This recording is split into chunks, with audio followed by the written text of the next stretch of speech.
Today, we're tackling a complex topic, but is incredibly important for every single American to understand: the Posse Comitatus Act. You might have heard it mentioned in the news or in political debates, but what does it actually mean, and why does it matter so much right now? Stick around because we're going to break it all down. So what is the Posse Comitatus Act? Passed way back in 1878, its name comes from Latin, meaning power of the county.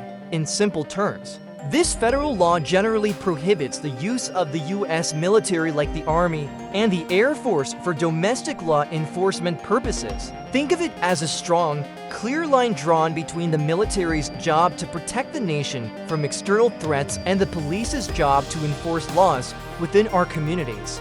The founders of the United States were deeply wary of a standing army being used against its own citizens, and this act is a direct reflection of that fear. It's a cornerstone of American civil liberties, designed to prevent the military from becoming a national police force.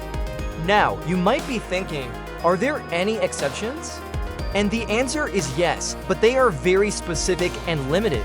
For example, the Insurrection Act of 1807 allows the president to deploy troops domestically under extreme circumstances, like to suppress a rebellion or when a state's authorities can't maintain order.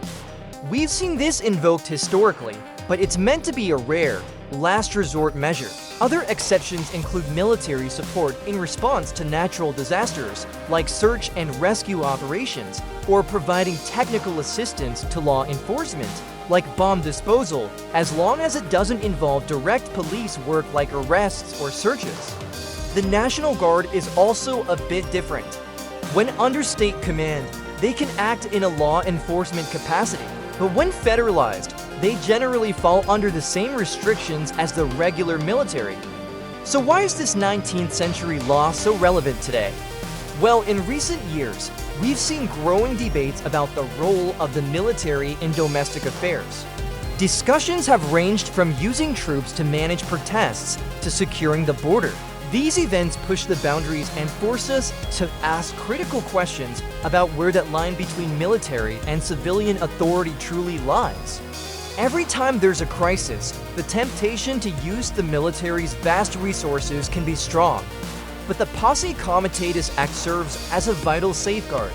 It forces our leaders to pause and consider the long-term implications of blurring that line. It protects the principle of civilian control and ensures that the power of the military is not turned inward against the very people it's meant to protect. Understanding this act helps us all be more informed citizens.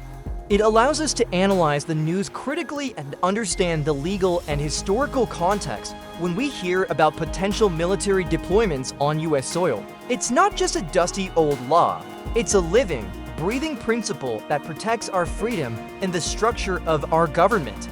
It's about maintaining a balance of power and preventing the slide towards a more militarized society.